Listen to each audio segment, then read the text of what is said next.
Hello all, welcome to Universal Group of Institutions, Bengaluru. Welcome to our special series on KAS means economics. As you are already aware, we are discussing these main topics in a very different manner, that is through the keywords and the data. In our previous video, we have discussed about the trade policy of India from 1950 to 1991. Now our entire Yugavan, okay, we call it as the Nehruvian economic thought. As I said, very specifically and very clearly, during entire that period, I mean, his economic ideology is one that is very much dominated. Even to the day, I mean, we find some of the traits or some of the characteristics of his economic thought. His economic thought was a very simple. India needs to, you know, India needs to be on the path of a heavy industrialization. That heavy industrialization needs to be dominated by the state-led enterprises. At the same time, his vision of little more or inward looking. That means we need to focus more on the import substitution strategy rather than the export promotion. In the later years, during the times of the Prime Minister Indira Gandhi and the Rajiv Gandhi, and even during the time of the Morarji Desai, we tried to promote the exports, but we were not able to, have a desired results due to the various structural flaws in our own economy. So now moving to the next one, that is what happened in the or what kind of characteristics that we find in the economic policy right after the 1991. Now, prior to 1991, we were following the protectionism. That means we were trying to protect the domestic industries. How are we protecting those domestic industries? Through the high tariff, through the through the control regime, through the licensing requirement. I mean, in fact, the licensing requirement was so extent that entire era is being described as the license Raj. Now let us move into the next one. I mean, for this key features of India's trade policy post 1991. The first thing, the liberalization of trade has taken place. That is, the restrictions that were existing on the imports, they were all removed. I mean, to be giving an example, the government restrictions were so rampant.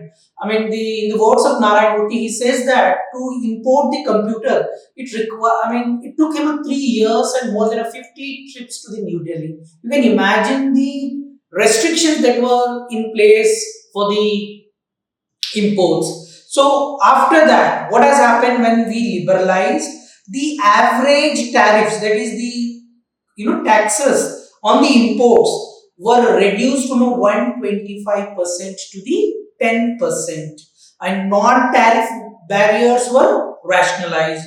Then we see that export promotion incentives. I mean, even though we found that the Exim Bank was established in 1982, but our exports were not able to be, they were not competitive enough. As a result, we see a sluggishness in our exports.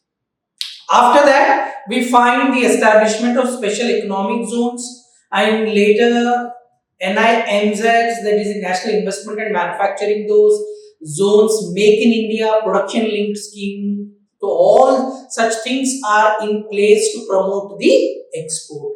Then we find the increase in the foreign direct investment. The last year itself, the overall FDI in India has touched the mark of $1 trillion. I mean, in the last, 10 years itself, the FDI has increased. I mean, the total FDI has been more than $630 billion. Earlier, prior to 1991, we were looking at the FDI with a very suspicious way. So you can see the FDI inflows increased from a 0.13 to the 85 billion in a 23-24. Prior to 1991, India was isolated. India was inward looking. We were not integrated into the world markets. After 1991, we were more integrated into the world markets. We joined the WTO, World Trade Organization, in 1995. You can see the trade to GDP ratio increase from 15 percentage to the 45%. What is a trade to GDP ratio? It's nothing but the total value of imports plus exports divided by the GDP. Let's say our total value of exports and imports happens to be, let's say, 40, okay, and GDP is 120. It will be 33.3 percentage. If you, what does it shows? Trade to GDP ratio is a very important indicator which clearly signifies, I mean, to what extent the nation's economy is linked with its foreign trade. If you see one simple indicator of the India, I mean, GDP ratio prior to 1991, the highest trade to GDP ratio was 15.5. I mean, you can see clearly how the trade to GDP ratio is increasing. Whenever there is a disruption of these global supply chains, like during the time of a war, like during the time of a COVID, we see the trade to GDP ratio declines because I mean, it impacts the foreign trade. Can you see very clearly what happened during the time of COVID? 37.76. Even right now, with the geopolitical tensions, I mean, between the Russia and the Ukraine, tensions in the Middle East, we see the trade to GDP ratio is declining. That's the important indicator. The another important thing that we notice is the diversification of our trade partners. Prior to 1991, we were, our trade restricted with a very few countries. Now our trade basket, I mean, has increased. Look at the Asia's trade in India has itself grown from a 25 to 43. Exports to Africa has grown, I mean, at least you can mention this data, that is, over, I mean, compounded annual growth has been more than a 12%. After 1991, the exports have focused more on the technology driven sector, something like IT exports. You can see very clearly that has grown from 150 million to 260 billion. Next, simplification of a trade procedure. Prior to 1991, I mean, that was, everything was complicated, everything was dominated by the, bureaucrats, something being described as an inspector Raj. I mean, I gave a simple example saying that we had an institution called as the DGTD, Directorate General of, Technical Development. They were oversighting the entire procedure. Later, that every procedure is simplified. Okay, just to improve the ease of doing business. As I said, I mean, just to specifically to promote the exports, we established something called as the special economic zones, which is on the line of the China. Next, focus on trade surplus in services. I mean, since we had the, advantage in terms of the skilled force, so our services are on the rise. So bilateral and trade agreements have been signed. As a result, India is able to boost the exports. I will just show you a simple data, I mean, which you can see how the India maintains. You need to remember this thing very clearly. That, can you see this? How the trade trends have been changed. I mean, this signifies about the exports, merchandise exports, that happens to be the goods, and this is about the services. Remember very clearly, India maintains surplus in services, whereas we are a deficit in terms of the goods. Can you see here very clearly? Merchandise imports, exports, services. This is about the service. This is about the, I mean, goods. I mean, our foreign trade policy 2023 clearly says that India wants to achieve, I mean, India wants to export more than $2 trillion of goods by 2030. I mean, from the current, you can see here, merchandise export 437. So, what are the challenges that are existing? One happens to be the trade deficit and export dependency. I mean, with the majority of the countries, barring few, India runs the trade deficit. The biggest trade deficit that India runs is with the China. If you look at the trade, I mean, global partners, some of the trade partners, can you see here the trade deficit that India has with China. 85. With US, we have a trade surplus. That's the reason Donald Trump keeps on saying that we have become a king of the custom duty or king of the tariffs, and he wants to impose more tariffs on India. And we are really worried about his assuming the office of presidency. I mean, majority of the nations can see we have the trade deficit itself. Okay, they all happens to be either the rich oil nations. So trade deficit is something which we are worried about, as well as the export dependency, especially with regard to the petroleum. Tariff and non-tariff barriers. See, even if you look at the tariff rates prior to 1991, the tariff rates after 1991 have declined. But right after the 2018, we see that the tariff rates are increasing to the, right with the budget of 2018. India is on the path of the protectionist.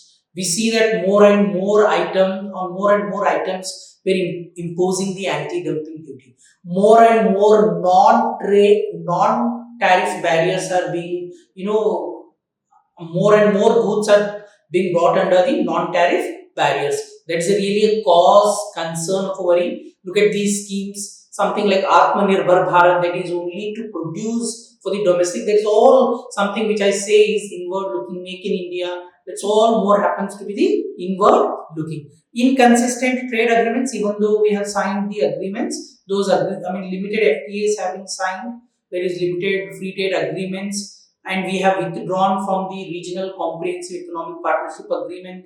Lack of value added exports.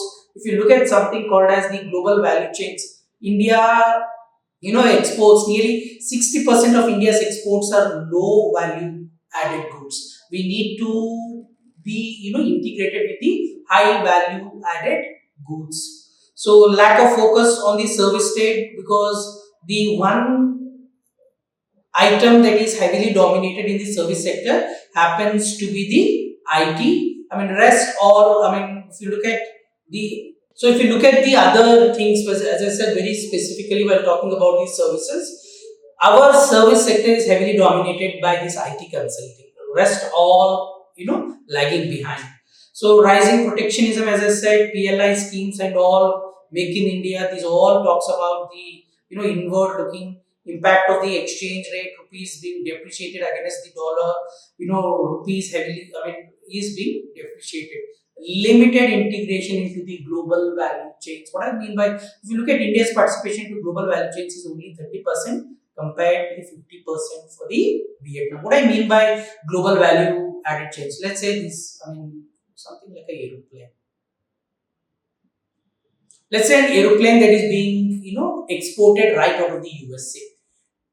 Take an example of Airbus, which is manufactured, which is coming out of the United States.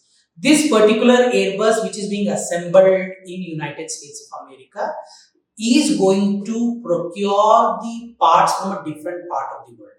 So India needs to integrate more into the high value, into the chains. That is global value. The more and more you are part of the global value chains, the more and more your strategic importance is going to raise. And what are the solutions? Since we talked about the challenges, if we expect to increase our merchandise exports beyond $2 trillion by 2030, and if we want to increase the overall trade in services beyond the $3 trillion, and if we want to be a $10 trillion economy by the mid 2030, we need to integrate, we need to export more. So what are the solutions? First, we need to diversify the export base, that is focusing on more on the electronic, green technologies and the medical devices. Logistical overall needs to be done. Invest in the creation of the better infrastructure, ports, roads, so that the logistic cost can get reduced. Ultimately, the price of the final commodity get reduced, and which increases which enhances the competitiveness of our product. Aggressive FTAs needs to be done, because we need to finalize all the pending FTA, including with the EU, US, so that we can, integrate with them, boost GVC participation, as I said. So all these things needs to be done if we expect to grow at a healthy rate of a 7.5%, and if we want to be a $10 trillion economy. That's it in this particular video session, where we have discussed what changes have been made into our trade policy post 1991. What are the opportunities that are existing? Do remember very clearly. You're supposed to outline all these important data. How the tariffs have declined, how the, what is the trade to GDP ratio, what is our, what is our percentage in terms of the global value chains. Because something that is we are very much alarming is, if you look at the decline in the export share. Textiles and garments in 2004, their percentage in overall exports was 21.1%. That has come down to 8%. Textile and garments happens to be a very important one because it's a labor intensive industry. Here, in especially in textile and garments, India is competing with the cheap labor nations like Bangladesh and Vietnam. Look at even gems and jewelry, which is again one of the labor intensive, where our export is declining because these are the labor intensive sectors. So if you expect to grow at a healthy rate, if you expect to increase the per capita income, we also need to focus more on the labor intensive industries as well. So all these adequate data needs to be mentioned in your answer. So that's it in this particular video session. Do like, do subscribe. If you have any concern, do comment in the comment section, and we are also going to post this particular note in the our description itself. Thank you.